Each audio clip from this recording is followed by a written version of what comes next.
Hi viewers, welcome to our channel. ప్రస్తుతం మనతో Zoom level అందుబాటులో ఉన్నారు ప్రముఖ రాజకీయ, ఆర్థిక, సామాజిక విశ్లేషకులు సిఏ నాగార్జున రెడ్డి గారు. నమస్తే గురుజీ. నమస్తే నమస్తే నమస్తే నమస్తే అమర్. ముందుగా మీకు, మీ కుటుంబ సభ్యులకు ఉగాది పర్వదిన శుభాకాంక్షలు. రేపు నీకు నీ కుటుంబానికే కాకుండా ఈసారి వచ్చేటటువంటి 39వ సంవత్సరం 39వ సంవత్సరము విశ్వనామ సంవత్సరం అంటారు దీన్ని. ఓకే, విశ్వనామ సంవత్సరము అంటే ఈ ఎంటైర్ విశ్వానికి సంబంధించినటువంటి సంవత్సరం అన్నమాట. ఈ సంవత్సరంలో ఏమేమి జరగబోతున్నాయి? నామ సంవత్సరం, విశ్వ సంవత్సరం, విశ్వ వసు నామ సంవత్సరం అన్నమాట. ఇది మొత్తానికి ఏంటంటే ఈ సైకిల్లో ఏంటంటే మొత్తం 60 సంవత్సరాలు ఉంటాయి. మనం చిన్నప్పుడు ఎప్పుడు చదువుకుని ఉంటాం కదా, విభవ ప్రభవ సంగతి సమాచారం అని. అందులో ఇది 39వ అనమాట ఇది. అదే ప్రజలకి అందరికీ, తెలుగు వాళ్ళందరికీ, ప్రపంచవ్యాప్తంగా ఎక్కడున్న వాళ్ళందరికీ శుభాకాంక్షలు చెప్పుకుందాం. తరఫున నీ తరఫున, మీ టీవీ ఛానల్ తరఫున ప్రజలందరికీ శుభాకాంక్షలు. ఈ సంవత్సరం అంతా ప్రజలందరికీ కూడాను సుఖ సంతోషాలతోటి, ఆరోగ్యంతోటి, అష్టైశ్వర్యాలతోటి వృద్ధిల్లాలని, అనుకున్నటువంటి పనులన్నీ కూడాను జరగాలని, మిత్రులు పెరగాలి, శత్రువులు తగ్గాలి అని, ప్రపంచవ్యాప్తంగా శాంతి నెలకొలాలని కోరుకుంటున్నాం. రైట్. మన హిందూ పురాణాల ప్రకారము ప్రజలకు కూడా తెలియకపోతే 20 సంవత్సరాలు ఉంటుంది. అందులో మొత్తం కూడా 4 యుగాలు ఉంటాయి. ఆ 4 యుగాలు ఏంటంటే 4వ యుగం నడుస్తా ఉంది మనకి. కృతయుగము, దాని తర్వాత త్రేతాయుగము, దాని తర్వాత ద్వాపర యుగము, ద్వాపర యుగం తర్వాత కలియుగము. ఇది మొత్తం కూడాను 43,20,000 సంవత్సరాలు ఉంటుంది అన్నమాట. ప్రజలకు కూడా కొంచెం తెలియాలి కాబట్టి చెప్తున్నారు. అందులో ఇప్పుడు మనం కలియుగంలో ఉన్నాం. కలియుగంలో కూడాను ఇప్పటి వరకు కూడాను ఉన్నటువంటి దాన్ని బట్టి అదేదో కలియుగం అనేటువంటిది 92 ఫిబ్రవరి 18 3,102 సంవత్సరాల కింద మొదలైంది కాబట్టి ఇప్పటి వరకు కూడా 5,126 సంవత్సరాలు అయిపోయినట్లు లెక్క అనమాట. కలియుగం యొక్క కాలమానం ఏంటంటే 4,32,000 సంవత్సరాలు. అందులో 5,126 సంవత్సరాలు అయిపోయింది కాబట్టి ఇంకా కలియుగం చాలా రోజులు ఉందిలే. సరేలే, అదే పెద్ద లెక్కనకు అది. ఇలాంటి 4 యుగాలు కనుక కలిస్తే ఒక మహాయుగం అవుతుంది. ఈ మహాయుగాలు అనేటువంటిది ఇట్లాంటిది ఒక 72 కనుక కలిస్తే ఒక కల్పం అవుతుంది. మళ్ళీ దాని తర్వాత సోన్ అండ్ సో ఫోర్త్, అది అట్లాంటివి కొన్ని కనుక వచ్చినట్లయితే అది బ్రహ్మదేవుడికి ఒక పగలు, అది మళ్ళీ రిపీట్ అయితే బ్రహ్మదేవుడికి ఒక రాత్రి. ఇలా క్యాలిక్యులేట్ చేసుకుంటే అది ట్రిలియన్స్ లో పోతుందిలే. 311 so on and so forth trillion years లోకి పోతుంది. అది జస్ట్ ప్రజలకు కాబట్టి చెప్తున్నాం, అందుకంటే ఏం లేదు. నూతన సంవత్సరం శుభాకాంక్షలు. చెప్పు, ఇప్పుడు నీ టాపిక్ ఏంటి? ఎస్ గురుజీ, జనరల్ గా గత 1 వీక్ గా రాష్ట్రంలో, దేశంలో ఎక్కడ చూసినా కూడాను జడ్జి గారింట్లో నోట్లు దొరికాయంట. ఆ నోట్లు ఎక్కడి నుంచి వచ్చాయో తెలియట్లేదంట. అసలు జడ్జి గారికి సంబంధించి ఇటువంటి పరిస్థితులు వచ్చినప్పుడు లేదా ఇటువంటి వ్యవహారాలు బయటపడ్డప్పుడు వాళ్ళ మీద ఎటువంటి యాక్షన్ తీసుకునేటువంటి రైట్ ఎవరికి లేదంట. ఎందుకంటే వాళ్ళకు ఒక ప్రొటెక్షన్ యాక్ట్ ఒకటి ఉందంట, జడ్జెస్ ప్రొటెక్షన్ యాక్ట్ 1985. ఏంది అసలు, ఏం చెప్తారు? చాలా మంది ఈ మధ్యకాలంలో కొంతమంది మాట్లాడుతున్నప్పుడు అడుగుతున్న డౌట్లు కానీ, లేదంటే కొంతమంది మన వీడియోలకి చాలా ఇన్ఫర్మేషన్, గత 2-3 వీడియోలు చేసాం ఈ అంశానికి సంబంధించి. వాటిలో కొంతమంది కామెంట్స్ రూపంలో అడుగుతున్నటువంటివి కూడా ఎక్కువ ఇవే వస్తున్నాయి ప్రతి ఒక్కరికి. దీనికి సంబంధించి ఏం చెప్తారు గురుజీ? Interesting thing. ఓకే, పాత సంవత్సరంలో జరిగినటువంటి ఒక సంచలనాత్మకమైనటువంటి విషయం అన్నమాట. అది ఒక జరగకూడనటువంటిది, ఎవరు కూడాను ఊహించనటువంటిది, విచిత్రమైనటువంటిది, చిత్రాతి చిత్రమైనటువంటిది, అనేకమైనటువంటి అబద్ధాలతో కూడినటువంటి ఒక కార్యక్రమం. 14వ తారీఖు రాత్రి 11:30కి జరిగింది. ఢిల్లీలో ఉండేటువంటి ఒక జడ్జి గారి ఇంట్లో జరిగినటువంటిది అనమాట. ఓకే, ఆయన ఢిల్లీ హైకోర్టు లో సీనియారిటీ ప్రకారం 3వ సీనియారిటీలో ఉన్నటువంటి జడ్జి యశ్వంత్ గారు. వ్యక్తి బీకామ్ చదువుకున్నాడు. దాని తర్వాత రేవా యూనివర్సిటీలో LLB చదువుకున్నాడు, ప్రాక్టీస్ చేసుకుంటున్నాడు. అలహాబాద్ హైకోర్టులో జడ్జి అయ్యాడు. తర్వాత అక్కడి నుంచి 2021లో ఢిల్లీ హైకోర్టుకు వచ్చారు. అక్కడ జడ్జిగా పనిచేస్తున్నారు. ఆయనకి అలాట్ చేసినటువంటి ఆ 1 acre క్వార్టర్లో జరిగినటువంటి వ్యవహారం అన్నమాట. ఉమ్, ఎప్పుడు జరిగింది? 14వ తారీఖు రాత్రి 11:30 అప్పుడు. ఎస్ గురుజీ. ఆయన భార్య ఇంట్లో లేరు, పోలీస్ సందర్భంగా బయటికి వెళ్ళారు. అవును. ఏదో ఒక వారం అన్నావు కానీ వారం కాదు, ఇది ఆల్మోస్ట్ 2 వారాల పైన అయిపోయింది. ఉమ్, రైట్. ఉమ్, సరే, మరి ఇంట్లో ఎవరున్నారో ఏమిటో తెలియదు. ఒక్కొక్కళ్ళు ఒక్కొక్క రకమైన వార్తలు చెప్పారు. ఇంట్లో ఎవరు లేరు అని కొంతమంది అంటారు. ఉమ్, ఆయన భార్య మాత్రం ఉన్నారు, కానీ ఆయన తల్లిగారు ఉన్నారు, కూతురు ఉన్నారని కొంతమంది అంటారు. ఇందులో అంతా కూడాను అటాలే అటాలే అటాలే అని మనం ఒక వీడియో కూడా చేశాం. రైట్. అవును. ఎనీహౌ, ఇప్పుడు ఇదంతా ఎందుకు మళ్ళీ దాని గురించి ప్రజలకు ఆల్రెడీ చెప్పాం కదా. ఉమ్, దీని గురించి అర్ణబ్ గోస్వామి అయితే గత వారం రోజుల నుంచి అదే పనిగా గంటకు ఒకసారి CNN న్యూస్ 18 వాళ్ళు పెడుతున్నారు. ఉమ్, హెచ్ఎం టీవీ వాళ్ళు న్యూస్ అయ్యర్ గారు ఉమ్, ఆయన పెడుతున్నారు.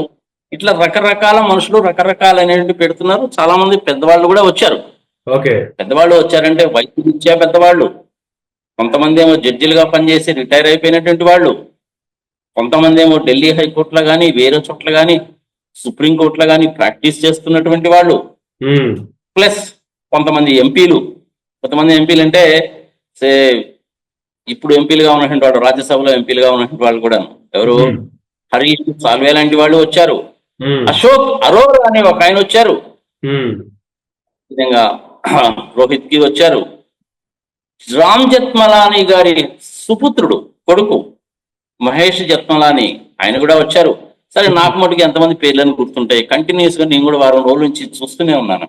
గురుజీ. కానీ ఇంతమంది ఇన్ని రకాలుగా చెప్తున్న వాటిల్లో కూడా ప్రధానంగా మనకు వినపడేది ఏంటి అంటే, ఉమ్, ఆయన ఇంట్లో డబ్బు దొరికింది, ఫైర్ వాళ్ళు వచ్చి ఆర్పేశారు. ఆయన రిపోర్ట్ ఇచ్చాడు. ఆ రిపోర్ట్ లో తగలబడింది అని రాశాడు, కానీ ఏం తగలబడింది అని రాయలేదు. ఎవిడెన్స్ ఎక్కడుంది, క్యాష్ అనేటువంటి అసలు పదమే ఎక్కడ వాడలేదు కదా ఆయన అని ఒక ఆర్గ్యుమెంట్. ఉమ్, మనం యాక్చువల్ గా ఫొటోస్ లో చూసామా, మన పల్లెటూళ్ళలో మచ్చులు కట్టుకుంటే మచ్చుల మీద కూడా సామాన్లు పెట్టుకుంటాం కదా మనం స్టోర్ రూమ్ లో. ఎస్ గురుజీ. అక్కడ తగలబడితే వాళ్ళ ఫైర్ డిపార్ట్మెంట్ వాళ్ళు వచ్చి వాటన్నింటికి కిందకు తీసేయడము. కొన్ని నోట్లు అయితే సగం తగలబడిపోయి గాంధీ గారి బొమ్మ కనపడుతుంది, నెంబర్ కూడా కనపడుతుంది, గాంధీజీ జలరాహా అయినటువంటి సౌండ్ వినపడుతుంది.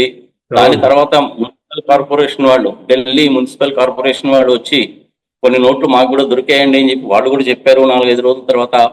ఇదంతా జరుగుతుంది. ఎవరు చెప్పినా కానీ చెప్పేటువంటి ప్రధానంగా 3-4 చెప్తున్నారు. మరి ఫైర్ యాక్సిడెంట్ జరిగిన మాట వాస్తవము, నోట్లు తగలబడ్డ మాట వాస్తవము, రిపోర్ట్స్ అనేటువంటి సరిగా లేవు, పోలీస్ డిపార్ట్మెంట్ వాళ్ళు వస్తే మీరు వెళ్ళిపోండి అని చెప్పారు. ఆ రోజు రాత్రే వచ్చారు, 14వ తారీఖు రాత్రే వస్తే పోలీస్ డిపార్ట్మెంట్ వాళ్ళు మీరు వెళ్ళిపోండి అని చెప్పారంటే వాళ్ళు వెళ్ళిపోయారు. పొద్దున్నే 2:30 అంటే వాళ్ళు పొద్దున్నే వచ్చారు. పొద్దున్నే వచ్చేసరికి మొత్తం క్లీన్ చేసేసారు. సో ఎవరు చెప్పినా కానీ అందరూ చెప్పేటువంటిది ఇదే. అవును. వారం రోజుల నుంచి జరుగుతున్నటువంటిది ఇదే. 14వ తారీఖు జరిగితే 21వ తారీఖు బయటికి ఎందుకు వచ్చింది, దీని గురించి కూడాను అనేక మంది చెప్తున్నారు. అనేక టీవీ ఛానల్స్, ఇంకా తెలుగు ఏంది, హిందీ ఏంది, తమిళ ఏంది, కన్నడ ఏంది వదిలి ప్రపంచవ్యాప్తంగా అనుకో, ఇంత జరుగుతున్నప్పటికీ కూడాను అసలు ఈ జడ్జెస్ కి అసలు ఇంత చేటు ప్రొటెక్షన్ ఎందుకు ఇచ్చారు అంటే, వాళ్ళు నిష్పక్షపాతంగా ఉండాలని, ఎటువంటి ఒత్తిళ్ళకి తగ్గకుండా ఉండాలని, స్వచ్ఛందంగా ఉండాలని, మంచి దీంతో ఉండాలి అన్నటువంటి ఉద్దేశంతో వాళ్ళకి ప్రొటెక్షన్ కల్పించారు. అది మంచిదే కొంతవరకు, నేను దానికి కాదని అనను. ఐపీసీలో సెక్షన్ 77 కింద ప్రొటెక్షన్ ఉంది. ఐపీసీలో ఓల్డ్ పీనల్ కోడ్ లో. ఇప్పుడు ఈ ప్రొటెక్షన్ యాక్ట్ 1985 కింద ఎడిషనల్ ప్రొటెక్షన్ ఇచ్చారు. ఆ చట్టంలో ఎడిషనల్ ప్రొటెక్షన్ ఇచ్చారు. పార్లమెంట్ పాస్ చేసిన చట్టమే అది. ఓకే. దాంట్లో సెక్షన్ 1 ఇది మొత్తం భారతదేశానికి అప్లై అవుతుంది అన్నారు, బానే ఉంది. ఏ యాక్ట్ అయినా అప్లై అవుతుంది. దెన్ సెక్షన్ 2 డెఫినేషన్ చెప్తారు, ఇక్కడ కూడా అలాగే డెఫినేషన్ చెప్పారు జడ్జి అంటే ఏమిటో. సెక్షన్ 3 లో ఏమి రాశారంటే, అసలు ఆ సెక్షన్ మొదలు పెట్టడం అనేటువంటిదే additional protection to judges and judiciary అని రాశారు. ఓకే. ఎడిషనల్ ప్రొటెక్షన్ అని మొదలు పెట్టారు. అంటే ప్రొటెక్షన్ ఆల్రెడీ ఉందనేగా అర్థం. అంతే. ఆ ప్రొటెక్షన్ అనేటువంటిది ఐపీసీలో ఇచ్చారు ఆల్రెడీ. ఓ ఓకే. అందుకని ఈ చట్టంలో ఏం చేశారంటే ఎడిషనల్ ప్రొటెక్షన్ అన్నారు. ఓ లీగల్ టెర్మినాలజీలో ప్రతి పదము ఇంపార్టెంటే కదా, కామా ఫుల్ స్టాప్ కూడా ఇంపార్టెంటే. ఎస్ గురుజీ. ఓకే, ఇక్కడ ఎడిషనల్ ప్రొటెక్షన్ అన్నారు. ఉమ్, అని దాని కింద ఏం రాసుకుంటూ వచ్చారు, notwithstanding anything contain in this act or under any other act for the time being in force etcetera etcetera etcetera so and so forth అని రాసుకొచ్చారు. ప్రజలు గుర్తుపెట్టుకోవాల్సింది ఏంటంటే ఉమ్, ఏదైనా సరే చట్టంలో నాట్ విత్ స్టాండింగ్ అనేటువంటి టెర్మినాలజీ తోటి మొదలు పెట్టారు అంటే అది చాలా పవర్ఫుల్ సెక్షన్ అయి ఉంటుంది, చాలా పవర్ఫుల్ సెక్షన్ అయి ఉంటుంది ఓకే. నాట్ విత్ స్టాండింగ్ తో మొదలు పెడితే. ఉమ్, అదే విధంగా ఏ చట్టంలోనైనా సరే చెప్పాల్సిందంతా చెప్పి చివరిలో notwithstanding contained in this act or under any other act for the time being in force or any amendments made thereto from time to time as the case may be the above provisions shall not be applicable to the following persons అని చెప్పారనుకో, ఉమ్, పోయిందే. అప్పటి వరకు ఆ act లో చెప్పింది మొత్తం గంగలా గెలిచిపోయినట్టే లెక్క. అందుకని నాట్ స్టాండింగ్ అనే పదంతో చాలా జాగ్రత్తగా ఉండాలన్నమాట. అది ఈ Okay. జడ్జెస్ ప్రొటెక్షన్ యాక్ట్ కూడా వాళ్ళు అదే వాడారు సెక్షన్ 3 లో, నాట్ విత్ స్టాండింగ్ అనే దాంతో మొదలు. ఉమ్, అయితే అక్కడ ఏం చేశారంటే వాళ్ళు ప్రజలకు కూడా తెలియాలి చెప్పుకున్నాము మరి. గురుజీ. భారతదేశంలో ఇప్పటి వరకు రాసినటువంటి 1250 చిన్న చట్టాలు ఉన్నాయి. అంటే 1249, 50, 51 ఉన్నాయి, కరెక్ట్ గా లేదు. 1250 చట్టాల్లో ఉమ్, ప్రతి చట్టము కూడాను భారత రాజ్యాంగానికి లోబడే ఉండాలి. ఉమ్, ఇది గుర్తుపెట్టుకోవాలి, భారత రాజ్యాంగానికి లోబడే నువ్వు చట్టాలు చేయాలి. ఓకే. కానీ ఇక్కడ ఏం జరిగిందంటే ఈ జడ్జెస్ ప్రొటెక్షన్ యాక్ట్ 1905 అనేటువంటి దాంట్లో ఉమ్, భారత రాజ్యాంగాన్ని ఉల్లంఘించారు అనేటువంటిది నా అభిప్రాయం. ఓకే. ఎట్లా చెప్పగలవు నువ్వు అది? ఉమ్, భారత రాజ్యాంగంని అమెండ్ చేయాలి అంటే భారత రాజ్యాంగానే అమెండ్ చేయాలనుకో, మరి భారత రాజ్యాంగానే అమెండ్ చేయాలనుకో చేయొచ్చు. ఓకే. ఎన్నోసార్లు మనం భారత రాజ్యాంగాన్ని అమెండ్ చేసుకున్నాం. అదే విధంగా భారత రాజ్యాంగాన్ని కాలమాన పరిస్థితులకు అనుగుణంగా ఎన్నోసార్లు అమెండ్ చేసుకున్నాం. ఇప్పటి వరకు ఐ థింక్ 125 సార్లు ఏమో భారత రాజ్యాంగాన్ని అమెండ్ చేసుకున్నాం, ఓకే. డిఫరెంట్ కేసెస్ మూలకంగా. ఉమ్, కానీ మౌలిక సూత్రాలు, భారత రాజ్యాంగంలో చెప్పబడినటువంటి మౌలిక సూత్రాలు, భారత రాజ్యాంగానికి సంబంధించినటువంటి ప్రియాంబుల్ని మటుకు మార్చేటువంటి అధికారము కానీ హక్కు కానీ పార్లమెంట్ కూడా లేదు. ఇది గుర్తుపెట్టుకోవాలి. ఓకే. ఏంటది? భారత రాజ్యాంగానికి సంబంధించినటువంటి మౌలిక స్వరూపాన్ని మార్చేటువంటి అధికారము పార్లమెంట్ కి కూడా లేదు. పార్లమెంట్ అంటే ఇక్కడ బోత్ లోక్సభ రాజ్యసభ రెండు వస్తాయి. అవును. ఎవ్వరికీ లేదు, మార్చడానికి వీల్లేదు. అది రాశారు, దాన్ని ఒప్పుకున్నారు, అందరూ పుస్తకాలు పెట్టారు. నువ్వు నేను కూడా 75 ఏళ్ళ నుంచి అదే ఫాలో అవుతున్నాగా. ఎస్ గురుజీ. మరి ఈ మౌలిక స్వరూపంలో ఏం చెప్పారు? ఉమ్, నేను ఆర్టికల్ 3 చదివాను, ఆంధ్రప్రదేశ్ విభజన చేస్తున్నప్పుడు. ఉమ్, ఆర్టికల్ 4 చదివాను, ఆర్టికల్ 14 చదివాను, ఆర్టికల్ 19 చదివాను, ఆర్టికల్ 21 చదివాను, ఆర్టికల్ 356 చదివాను, ఆర్టికల్ 100 చదివాను, ఆర్టికల్ 35A చదివాను, ఆర్టికల్ 370 చదివాను. Out of my own interest. నేను మళ్ళీ లాయర్ని కాదు. Yes sir. నేను కూడా సుబ్రహ్మణ్య స్వామి లాంటి వాళ్ళే. ప్రొఫెసర్ సుబ్రహ్మణ్య స్వామి ఉన్నాడు, 26 సంవత్సరాలకు ఎకనామిస్ట్ అయ్యాడు, కానీ ఆయన అఫ్ కోర్స్ నేను సుబ్రహ్మణ్య స్వామి గారితో కనుక కంపేర్ చేసుకుంటే 0 అనుకో, దట్ ఈస్ డిఫరెంట్ థింగ్. ఇక్కడ భారత రాజ్యాంగంలో ఏం చెప్పారంటే ఆర్టికల్ 19 లో ప్రాథమిక హక్కులు మనకి ఫండమెంటల్ రైట్స్ అంటారు వాటిని. ఆ ఫండమెంటల్ రైట్స్ లో ఏంటంటే నా మనోభావాలని నేను వ్యక్తపరచుకునేటువంటి అవకాశాన్ని నాకు కల్పించారు. Okay. Article 19 clause 1 sub clause ఏ, ABCDEF ఉన్నాయి. అందులో ఎఫ్ అనేటువంటిది ఇప్పుడు లేదు. ఎఫ్ అనేటువంటిది ఈ ఫండమెంటల్ రైట్స్ నుంచి తీసేసి నిష్పక్షపాతంగా, నిస్సంకోచంగా, ఎవరికి దడవకుండా, బెదరకుండా, ఎదుటివాడిని ఎవడిని అవమానపరచకుండా, ఇబ్బంది పెట్టకుండా, బాధ పెట్టకుండా, దరిద్రమైనటువంటి పదజాలాన్ని ఉపయోగించకుండా, ఎన్ని కండిషన్లు ఇవి నా మనసులో భావాన్ని నేను వ్యక్తపరచుకోవచ్చు. అంటే ఒక మంచి విషయాన్ని గురించి చెప్పచ్చు. జడ్జిల విషయం వచ్చిందనుకో, మరి జడ్జిల విషయమే తీసుకుందాం. ఎవరన్నా ఒక జడ్జి గారు ఒక తీర్పుని ఇవ్వడం కానీ, వాదోపవాదంలో జరిగేటప్పుడు కానీ, జడ్జి గారు నాకు ఒక అవకాశం ఇవ్వండి అంటే, ఎవడరా నువ్వు అడగడానికి అవకాశం ఇవ్వమని, ఏందిరా నీకు అవకాశం ఇచ్చేది అంటే మనం దాన్ని విభేదించకూడదట. ఉమ్, అర్థమైందా నీకు? ఓకే. నేను నిన్ను గనక తిడితే, నాకు ఉమ్, వాక్ స్వాతంత్రం ఉంది కదా అని చెప్పి నిన్ను అమనాభూతులు కనుక తిడితే అది ఉమ్, తప్పు, రాజ్యాంగం ఒప్పుకోదు. ఉమ్, అది సబ్సెక్షన్ 2 లో ఉంటది. ఓకే. 19(1) క్లాజ్ ఏలో ఏం చెప్పారు? ఉమ్, నీకు వాక్ స్వాతంత్రం ఇచ్చారు, నువ్వు దాన్ని సద్వినియోగం చేసుకో. నీ ఉమ్, మనసులో భావం ఏంటో చెప్పు, మృదువుగా చెప్పు, చక్కగా చెప్పు, ఎదుటివాడికి అర్థమయ్యేలాగా చెప్పు, అవమానపరచకుండా చెప్పు అని చెప్పారు. ఓకే. గుడ్, మంచిదే. ఉమ్, మరి సబ్సెక్షన్ 2 లో ఏం చెప్పారు? క్లాజ్ 2 లో ఏం చెప్పారు? అదే సబ్సెక్షన్ 2 లో ఏం చెప్పారంటే దాంట్లోనే నువ్వు పిచ్చి పిచ్చి వేషాలు వేసి అడ్డమైన బూతులు కనుక తిడితే నువ్వు శిక్షార్హుడి అని కూడా చెప్పారు. ఓకే. ఇది రెండు చదువుకోవాలి. Um, article 19 subsection 1 clause A, article 19 subsection 2, article 19 subsection 3, ఇవన్నీ క్లియర్ గా చదువుకోవాలి. ఓకే. వాక్ స్వాతంత్రం ఇచ్చారు కదా అని చెప్పి నోటికి వచ్చినట్టు మాట్లాడితే కుదరదు. ఉమ్, ఇది ఒక పార్ట్. ఉమ్, ఇప్పుడు నాకు వాక్ స్వాతంత్రాన్ని ఫండమెంటల్ రైట్ కింద ఇచ్చింది, నాకు ప్రాథమిక హక్కు అది. ఓకే. ఆ ప్రాథమిక హక్కుని నువ్వు ఉపయోగించుకోవడానికి వీల్లేదు, ఉమ్, జడ్జిని నువ్వు అనడానికి వీల్లేదు, మాట్లాడడానికి వీల్లేదు, ఉమ్, వాళ్ళ మీద నువ్వు దుష్ప్రచారాలు చేయడానికి వీల్లేదు. ఉమ్, ఏమండి జడ్జి గారు మీరు చాలా మంచివారు అనడానికి కూడా వీల్లేదంట. ఉమ్, వాళ్ళని గురించి తిట్టడమే కాదు, జడ్జి గారు మీరు చాలా మంచివారండి అని అనడానికి కూడా వీల్లేదంట నీకు. అది వాళ్ళకి ఇచ్చిన ప్రొటెక్షన్. ఓ, వాళ్ళని ఎవ్వరూ ఏమీ అనకూడదు, ఉమ్, మీరు చేసింది తప్పు అని చెప్పకూడదు. ఓకే. నీకు ఆయన ఇచ్చిన జడ్జిమెంట్ నచ్చకపోతే హైకోర్టులో నచ్చకపోతే సుప్రీంకోర్టుకి వెళ్తావు, కింద కోర్టులో నచ్చకపోతే హైకోర్టుకి వస్తావు, హైకోర్టు కాదు సుప్రీంకోర్టుకి పోతావు. కానీ పేపర్లు చింపి ఆయన మొహాన్ని కొట్టడం ఇలాంటి పనులు చేయకూడదు. రైట్, అది చేయకూడదు. ఈవెన్ భారత రాజ్యాంగంలో కూడా అదే చెప్పారు. ఓకే.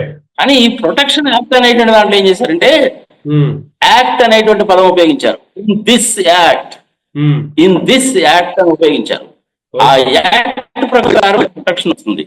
కానీ ఇది భారత రాజ్యాంగానికి విరుద్ధము, భారత రాజ్యాంగానికి విరుద్ధం అవుతుంది ఇది. అసలు యాక్ట్ ఇట్ సెల్ఫ్ ఇస్ విరుద్ధం. Okay. Act it self is null and wide. Act it self is wide అబ్ ఇనిషియో. ఇక సెక్షన్ 1, 2, 3 మర్చిపో, అసలు యాక్టే తప్పు. ఓకే. భారత రాజ్యాంగంలో ఫండమెంటల్ రైట్ ఏదైతే ఉందో దాన్ని ఉల్లంఘిస్తుంది ఇది. ఉమ్, అసలు యాక్టే తప్పు. ఓకే. ఇది నా వాదన. ఉమ్, ఎవరో కూడాను దీని గురించి ఎక్కడా టీవీ డిబేట్స్ లో చెప్పలేదు బా ఇంతవరకు. ఒక్కసారి నేను ప్రజల విజ్ఞతకి వదిలేస్తున్నాను, ఈ టీవీ డిబేట్స్ లో పార్టిసిపేట్ చేసేటువంటి వాళ్ళకి, ఓల్డర్ జడ్జెస్ కి, అంటే రిటైర్ అయిపోయినటువంటి వాళ్ళకి, ప్రాక్టీస్ చేస్తున్నటువంటి వాళ్ళకి, లా చదువుకునేటువంటి స్టూడెంట్స్ కి, ఒక సామాన్య మానవుడికి అందరి ముందు నేను ఈ ప్రశ్న లేవనెత్తుతున్నాను. ఒక్కసారి ఆలోచించండి. ఓకే.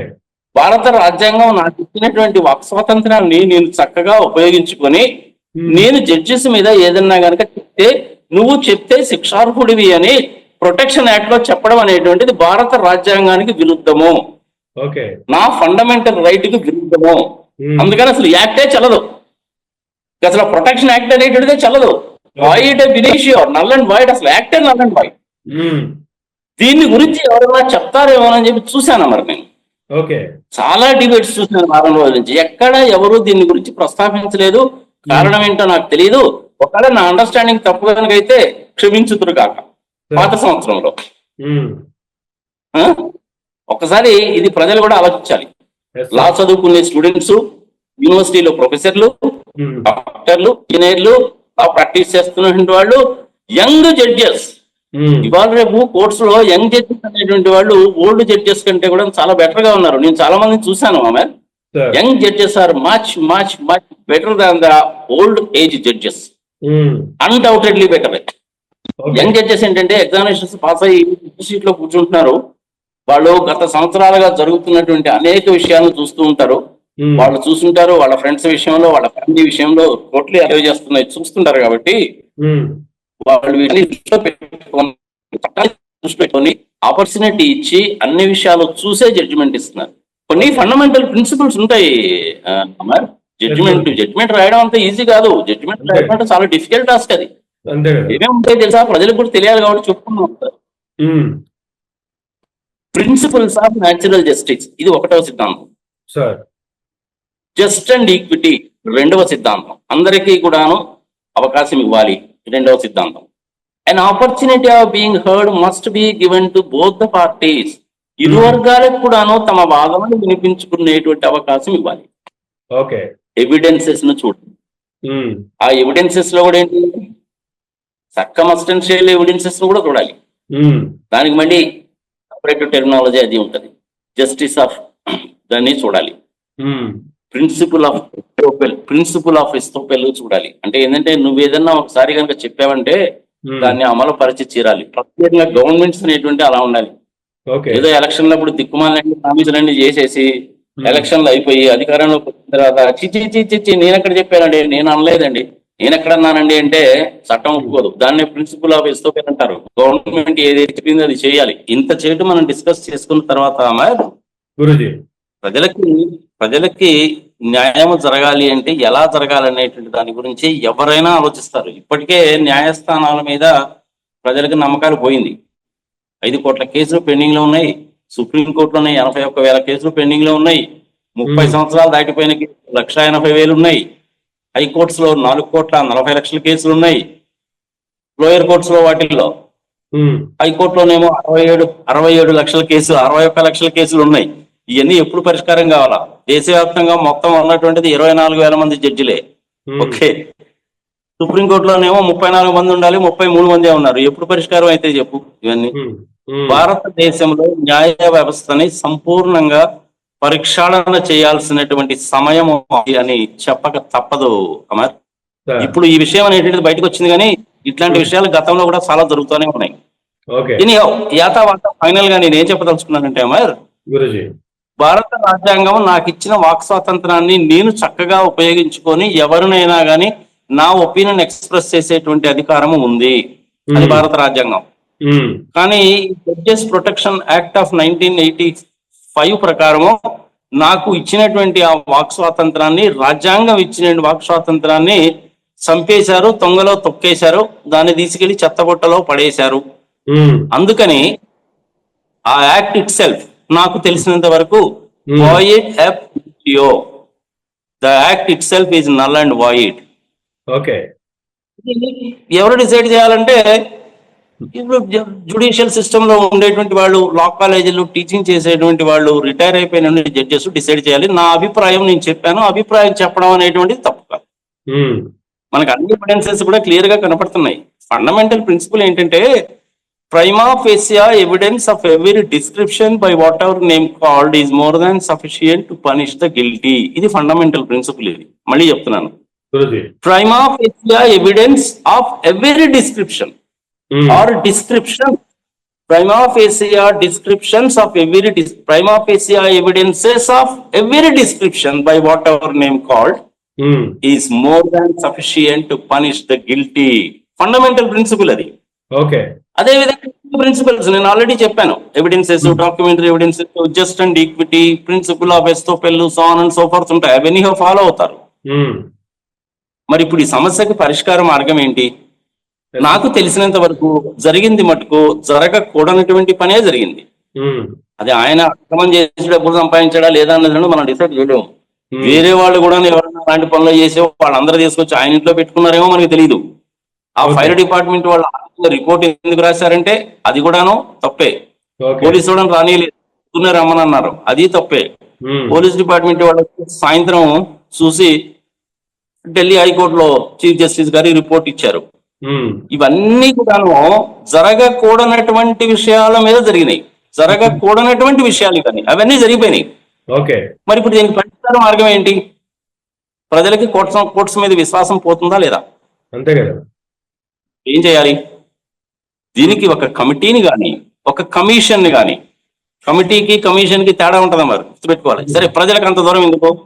ఒక కమిషన్ ని ఫామ్ చేసి ఇన్వెస్టిగేట్ కనుక చేస్తే, థరోగా ఇన్వెస్టిగేషన్ కనుక చేస్తే 90 రోజుల్లో పరిష్కారం అయిపోతుంది. ఓకే. ఫస్ట్ చేయాల్సిందేంటి? భారత రాజ్యాంగంలో ఉండే మౌలిక సూత్రాలని, మౌలికంగా ఉన్నటువంటి వాటిని మార్చే అధికారం పార్లమెంట్ కూడా లేదు. చట్టం అనేటువంటిది భారత రాజ్యాంగానికి లోబడి లేదు. భారత రాజ్యాంగాన్ని వైలేట్ చేస్తుంది అనమాట ఆ చట్టం. అందుకని దాన్ని ఫస్ట్ తీసేయాలి. సెకండ్ థింగ్, కమిషన్ ని ఫామ్ చేసి థరోగా ఇన్వెస్టిగేట్ చేయాలి. 90 రోజుల్లో రిజల్ట్ వచ్చేస్తుంది. మరి ఆ కమిషన్ లో ఎవరు ఉండాలి? ఇప్పుడు ఉన్నటువంటి ప్రిన్సిపల్స్ ప్రకారము ఆ కొలీజియంలో ఉండేటువంటి జడ్జెసే చేయాలటది, వేరే వాళ్ళు ఎవరు చేయడానికి వీల్లేదట. అది కదా వచ్చింది ప్రాబ్లం. ఓకే. మమ్మల్ని మేమే అపాయింట్ చేసుకుంటాం, మమ్మల్ని మేమే ట్రాన్స్ఫర్ చేసుకుంటాం, మాలో మేము కొట్టుకుంటాము, తిట్టుకుంటాము, డబ్బులు తింటాము, నువ్వెవడు మాట్లాడడానికి వీల్లేదు, మీరెవరు మాట్లాడడానికి వీల్లేదు. అది భారత రాజ్యాంగంలో ఉన్నటువంటి ప్రాథమిక హక్కు ఉల్లంఘన. ప్రతి ఒక్కడి మీద కూడా ఉంటది కదా, ఐఏఎస్ ఆఫీసర్ల మీద, ఐపీఎస్ ఆఫీసర్ల మీద ఉంటది, మంత్రుల మీద ఉంటది, ముఖ్యమంత్రుల మీద ఉంటది. వాళ్ళందరినీ వీళ్ళే విచారిస్తారు, కానీ వీళ్ళని మటుకు ఎవరు విచారించడానికి వీల్లేదు. భారత రాజ్యాంగంలో ప్రతిదానికి కూడా చెక్స్ అండ్ బ్యాలెన్సెస్ ఉంటాయి, మరి వీళ్ళ విషయంలో ఎందుకు లేదు? మేము చెప్పిందే సుప్రీం అంటే ఎట్లా? మీరు ఏమన్నా దేవుళ్ళ కాదు కదా. ఆ జడ్జి సీట్ లో కూర్చున్నప్పుడు ప్రతి ఒక్కడు కూడా మిమ్మల్ని దేవుడు లాగానే చూస్తాడు, కానీ మీకు ఇచ్చిన ఆ మర్యాదని, గౌరవాన్ని మీరు నిలబెట్టుకోలేనప్పుడు, వమ్ము చేసినప్పుడు, ప్రజలకి న్యాయము జరగనప్పుడు, జుడిషియల్ సిస్టమ్ సరిగా లేనప్పుడు డెఫినెట్ గా ప్రశ్నించి తీరవలసినది. ఆ ప్రశ్నించాల్సిన అవసరం ఇప్పుడు వచ్చింది. దానికి ఏం చేయాలి? కమిషన్ ఫామ్ చేస్తే తరువుగా విచారణ జరిగితే 90 రోజుల్లో వచ్చేస్తుంది బయట. మరి ఇప్పుడు ఆ కమిషన్ లో కానీ, కమిటీలో కానీ, కమిటీ కూడా కాదులే, కమిషనే అనుకుందాం. కమిషన్ లో ఎవరు ఉండాలి? రిటైర్ అయిపోయినటువంటి జడ్జెస్ ఉండాలి, ప్రాక్టీస్ చేస్తున్నటువంటి వాళ్ళు ఉండాలి, సామాజికవేత్తలు ఉండాలి, రాజకీయ పరంగా ఉండేవాళ్ళు ఉండొచ్చు, ఐఏఎస్ ఐపీఎస్ ఆఫీసర్స్ ఉండొచ్చు, ఇంటెలిజెంట్ పీపుల్ కొంతమంది ఉండొచ్చు, ప్రజల తరఫు నుంచి కూడా కొంతమందిని ఉండొచ్చు. సరే, నాకు తెలిసిన లిస్ట్ ఏదో చెప్తాను, ప్రజలకు కూడా తెలుస్తుంది. ఇప్పుడు రిటైర్ అయిపోయినటువంటి జడ్జిలు కొంతమంది ఉంటారు. హరీష్ సాల్వే లాంటి వాళ్ళు ఉన్నారనుకోండి, పెట్టచ్చు. హరీష్ సాల్వేని పెట్టండి. మన తెలుగువాడు అయినటువంటి చలమేశ్వరరావు గారిని పెట్టండి. అశోక్ అరోరా అని ఇంకొక ఆయన ఉంటాడు, ఆయన కూడా మంచి జడ్జి, ఆయన పెట్టండి.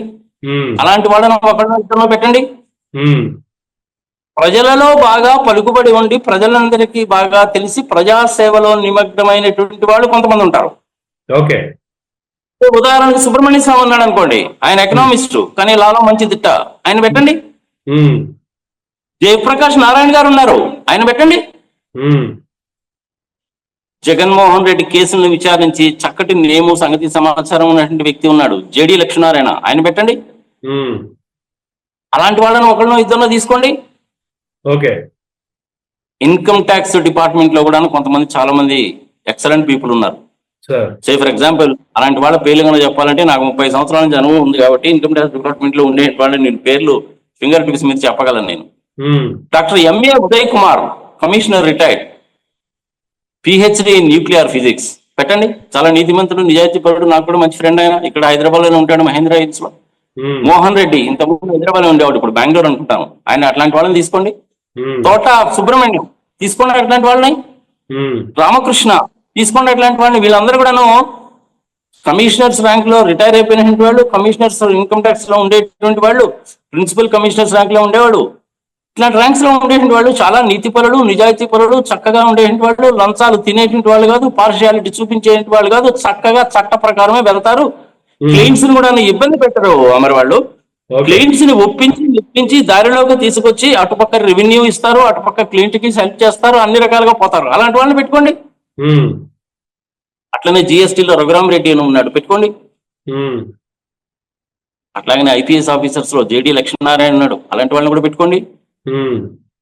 ఇలాంటి వాళ్ళతోటి మీరు కమిటీని గనక ఫామ్ గనక చేస్తే ఒక 5గురో 7గురో 9 మందో 11 మందో కమిటీని గనక ఫామ్ చేసి వాళ్ళకి ఫుల్ పవర్స్ గనక ఇచ్చేస్తే, కమిషన్ కనుక అయితే ఏమవుతుందంటే వాళ్ళకి ఫుల్ పవర్స్ కూడా ఉంటాయి. కమిషన్ ఫామ్ చేస్తే వాళ్ళని కనుక విచారణ చేయమంటే ఎవరిపైన వాళ్ళు చేస్తారు. జేడి లక్ష్మీనారాయణ గారు ఆ కమిటీలో కనుక ఉన్నారంటే ఆయనకి సిబిఐ ఎంక్వైరీ ఎట్లా చేయాలో తెలుసు కాబట్టి ఆయన చేస్తారు. సుబ్రహ్మణ్యం గారికి లాగ్ మీద మంచి గ్రిప్ ఉంటుంది కాబట్టి ఆయన పని ఏదో ఆయన చూస్తారు. చలమేశ్వరరావు గారు మంచి ఇంటిగ్రిటీ ఉన్నటువంటి వ్యక్తి, ఆయన పని ఏదో ఆయన చేస్తాడు. ఏది తప్పు, ఏది కరెక్ట్, అసలు ఈ చట్టం ఉండాలా లేదా, ఏమి జరిగింది, ఎలా జరిగింది, ఎందుకు జరిగింది, ఎప్పుడు జరిగింది, ఎప్పటి నుంచి ఎప్పటి లోపల జరిగింది, ఇందులో వాస్తవాలు ఎన్ని, అవాస్తవాలు ఎన్ని, మొత్తం కూడా త్వరగా ఇన్వెస్టిగేట్ చేసి రిపోర్ట్ ఇస్తారు. అసలు ఈ పాటికే జరిగి ఉండాల్సింది ఏంటంటే ఆల్రెడీ ఎఫ్ఐఆర్ ఫైల్ చేసి ఉండాలి. నా ఉద్దేశం చెప్తున్నాను, ఎఫ్ఐఆర్ ఫైల్ చేసి ఉండాలి. ఆయన అలహాబాద్ హైకోర్టుకి ట్రాన్స్ఫర్ చేసి ఉండకూడదు. ఢిల్లీ హైకోర్టులో నుంచి ఆయనకు వర్క్ ఏమి ఇవ్వకుండా, బాబు నువ్వు ఇంట్లో కూర్చో నీ జీతం వస్తుందని చెప్పి ఉండాలి. అవన్నీ ఏమీ చేయలేదు వీళ్ళు. ఉమ్, నాకు తెలిసినంత వరకు జరిగినటువంటిది ఏది కూడాను చట్టబద్ధముగా లేదు ఓకే. అని ఎట్లా చెప్పగలుగుతున్నానంటే, వాళ్ళకి ఇచ్చినటువంటి ఐపీసీలో ఇంత ముందు ఉన్నటువంటి సెక్షన్ 77 ప్రకారము, ఈ ప్రొటెక్షన్ యాక్ట్ ప్రకారము వీళ్ళు ఇమ్యూనిటీ తీసుకుంటున్నారు దాని కింద. ఇది ఒక ఓకే. పెద్ద ఐరన్ వాల్ అయిపోయింది అనమాట వాళ్ళకి. ఇదేదో చైనా వాళ్ళలాగా ఇది ఒక పెద్ద ఐరన్ వాల్ అయిపోయింది. ఓకే. దాన్ని అడ్డం పెట్టుకొని అడ్డమైన పనులు చేస్తున్నారు కాబట్టి ఉమ్, ప్రజలకి అన్యాయం జరుగుతుంది. ఉమ్, ప్రపంచవ్యాప్తంగా భారతదేశం యొక్క పరువు పోతది. ఓకే. రేపు ఎవడన్నా ఫారినర్ ఎవడన్నా వచ్చి ఒక కంపెనీ పెట్టుకోవాలన్నా, ఒక ఫరం పెట్టుకోవాలన్నా కానీ ఏమో ఎందుకు వచ్చిన బాధయ్య బాబు, తగాదాలు వస్తాయి, తగాదాలు వచ్చిన దగ్గర నుంచి జడ్జిలు ఏమో డబ్బులు తీసుకొని జడ్జిమెంట్లు ఇస్తారు, ఇండియాలో పరిశ్రమ ఏం పెడతామని అనుకుంటారు. ఉమ్, ఇలాంటి విషయాలు బయటకు వస్తే రేపు ప్రపంచంలో ఎవడైనా వచ్చి ఇండియాలో ఇండస్ట్రీ పెట్టాలన్నా కానీ పెట్టడు. అంతే కదా. దీని మూలంగా దేశానికి దెబ్బ తగులుతుందా లేదా? ఉమ్, టెస్లానే తీసుకోబా ఇప్పుడు ఫర్ ఎగ్జాంపుల్. సార్. ఎలాన్ మస్కే ఉన్నాడు. ఎలాన్ మస్క్ ఏదో కార్ల కంపెనీ పెడదాం అనుకుంటున్నాడు, మంచిదే. ఆయన ఇక్కడ కార్ల కంపెనీ కనుక పెడితే కనుక అది మంచిదే. అది ఉమ్, ఇట్లానే చాలా మంది ఇండస్ట్రీలు వచ్చి పెడదాం అనుకుంటారు. ఇప్పుడు టన్నల్ బోరింగ్ మిషన్స్ అని ఉంటాయి. ఆ టన్నల్ బోరింగ్ మిషన్స్ తయారు చేసే కంపెనీ ఇండియాలో లేదు. ఉమ్, వాడు వచ్చి పెట్టాలని అనుకున్నాడు అనుకో, అది ఇండియాకి చాలా ఉపయోగం అలాంటి కంపెనీ. ఉమ్, ఇట్లాంటి జడ్జిమెంట్స్ కనుక వచ్చి ఈ విధంగా కొలీజియం కనుక ఈ విధంగా కనుక బిహేవ్ చేస్తే, ఇట్లాంటి కేసులో జరిగిన దాని కనుక చూస్తే వాడు ఎవరు రాడు. భారతదేశానికి పరిశ్రమలు రావు, ఉత్పత్తి జరగదు, ట్యాక్సులు రావు, ఉద్యోగ అవకాశాలు రావు. ఇది భారతదేశానికే దెబ్బ. ఉమ్, మరి దీన్ని నిరోధించాలి అనేసి అంటే థరోగా ఇన్వెస్టిగేషన్ జరిగి తీరవలసినదే. ఎలాంటి వాళ్ళని పెట్టాలో నేను నాకు చేతనైన రోజు చెప్పాను. అంటే వాళ్ళందరూ నాకు బాగా తెలిసినటువంటి వాళ్ళు కాబట్టి చెప్తున్నారండి మీరు అని చెప్పనొచ్చు. మీ ఇష్టం, మీరు ఎవరైనా సెలెక్ట్ చేసుకోండి. సుబ్రహ్మణ్యం గారి పేరు ఎందుకు చెప్పాను నేను? ప్రొఫెసర్ సుబ్రహ్మణ్యం గారి పేరు. ఆయన జయలలిత కేసు, రాహుల్ గాంధీ మీద కేసు, తిరుపతి లడ్డూ మీద కేసు, అవును. ఏబిఎన్ రాధాకృష్ణ మీద కూడా కేసు పెట్టాడు కదా. ఉమ్, ఇంటిగ్రిటీ ఉన్నటువంటి వ్యక్తి కదా. Yes sir. 84 ఏళ్ల పెద్ద మనిషి, ఇంటిగ్రిటీ ఉన్నటువంటి వ్యక్తి. బీజేపీలోనే ఉన్నాడు, మోడీ గారిని అమరాబూతులు తిడతాడు. ఇంకంతకంటే ఏం కావాలి నీకు? ఉమ్, అలాంటి వ్యక్తులు కనుక ఉంటే కనుక మంచిది. ఆయన ప్రజల వైపు నుంచి ఆయన తీసుకోవచ్చు. మిగిలిన వాళ్ళని ఎలాంటి వాళ్ళని తీసుకోవాలో నేను చెప్పాను. ఉమ్, అప్పుడు నీకు ఈ సమస్యకు పరిష్కార మార్గం వస్తుంది. ఎనిహౌ ఏతావాత ఫైనల్ గా చెప్పదలుచుకున్నది రెండే Amar. Sir. Judges protection act అనేటువంటిది నల్ అండ్ వాయిడ్ అబ్ ఇనిషియో. ఇది భారత రాజ్యాంగంలో పౌరులకు ఇచ్చినటువంటి వాక్ స్వాతంత్రానికి భంగం కలిగిస్తుంది కాబట్టి అది తప్పు, దాన్ని తీసేయాలి. ఓకే. సెకండ్ పాయింట్, కమిషన్ ని ఫామ్ చేసి 90 రోజుల్లో చేల్చాలి. It is very well possible. Um, భారత రాష్ట్రపతి గారు కనుక నిజంగా గనక తలుచుకుంటే, భారత రాష్ట్రపతి గారు, ఎందుకంటే జడ్జెస్ అపాయింట్ చేసేది ఆమె కాబట్టి, ఎస్ సార్. ఆమె గనక ఇనిషియేటివ్ గనక తీసుకుంటే um, everything set in 90 days. Okay. అప్పుడు ఉమ్, ప్రపంచానికి కూడాను మనం ఒక సందేశాన్ని ఇచ్చినట్టు అవుతుంది. ఓకే. భారతదేశంలో తప్పుడు పనులు చేస్తే సుప్రీంకోర్టు చీఫ్ జస్టిస్ ని కూడా వదిలిపెట్టరు. భారతదేశంలో ప్రజలు వదిలిపెట్టరు. ఉమ్, భారత రాజ్యాంగం వదిలిపెట్టదు అనేటువంటి నమ్మకం కనుక కలిగితే అప్పుడు భారతదేశాన్ని గురించి ప్రజలు గొప్పగా చెప్పుకుంటారు. ఏదో మన మోడీ గారు అంటారు కానీ, ఇది మనం అలా చేసేస్తున్నాము, ఇలా చేసేస్తున్నాము, నేను విశ్వగురువునే అని అంటూ ఉంటాడు ఆయన. సరే అనుకోని, ఆయన ఏదో అలాగే అనుకుంటూ ఉంటాడు. సాయంత్రం పూట నెమళ్ళకి జీడిపప్పులు పెట్టుకుని తిరుగుతూ ఉంటాడు. వదిలే, that is the different thing. మంచిగా ఉంటాయి, చెడు ఉంటాయి ఆయన దగ్గర కూడా. ఉమ్, ఇప్పుడు ఆయన విషయం ఎందుకు? ఆయన విషయము, చంద్రబాబు నాయుడు విషయము, ఈ పవన్ కళ్యాణ్ విషయము, లోకేష్ రెడ్ బుక్, ఇవన్నీ ఎందుకు? దిక్కుమాలిన పనులు ఇవన్నీ. ఉమ్, సంబంధించి ఈ 2 పనులు జరగాలి అని చెప్పి నేను కోరుకుంటున్నాను. ఉమ్, తెలిసి కానీ తెలియక కానీ నేను ఏదైనా తప్పు కనుక చెప్పున్నట్లయితే దయచేసి క్షమించుదురు గాక. నా ఆర్గ్యుమెంట్ కరెక్ట్ అని నేను అనుకుంటున్నాను. Yes sir. భారత రాజ్యాంగము ఆర్టికల్ 19 సబ్సెక్షన్ 1 క్లాజ్ ఏ ప్రకారము వాక్ స్వాతంత్రం ఇచ్చింది. నేను దాన్ని చక్కగానే ఉపయోగించుకుంటున్నాను. దాన్ని నేను చక్కగా ఉపయోగించుకోవాలి అంటే ఆ యాక్ట్ అనేటువంటిది నాకు ఒక పెద్ద నిరోధం అయిపోతా ఉంది. అందుకని ఆ యాక్ట్ ని తీసేయాలి. That is null and void. Um, కమిటీని ఫామ్ చేయండి, 90 రోజుల్లో తేలిపోదు. భారతదేశం పరువు నిలబడుతుంది, కోట్ల మీద నమ్మకం పెరుగుతుంది. ఉమ్, వన్స్ అగైన్ మీ టీవీ ద్వారా ప్రపంచవ్యాప్తంగా ఉన్నటువంటి తెలుగు వారికి విశ్వ నామ సంవత్సర శుభాకాంక్షలు. Thank you Guruji. Thank you very much Guruji. మీరు చెప్పినట్లుగా, మీరు సలహా ఇచ్చినట్లుగా ఈ కేసులో ఆ, ఇంకొక స్టెప్ ముందుకేసే అవకాశం ఉందా లేదా చూడాలంటే కూడా మనకు కొద్ది రోజులు వేచి చూడాల్సిందే. మీరు అన్నట్లుగా కూడా త్వరితగతిన అతి త్వరలోనే దీని మీద ఒక అవుట్కమ్ కూడా రావాలని కోరుకుందాం. సో ఇదండి ఈనాటి ఇంటర్వ్యూ. నాగార్జున రెడ్డి గారితో మరొక ఇంటర్వ్యూలో మళ్ళీ కలుద్దాం. చూస్తూనే ఉండండి మేరా మీడియా.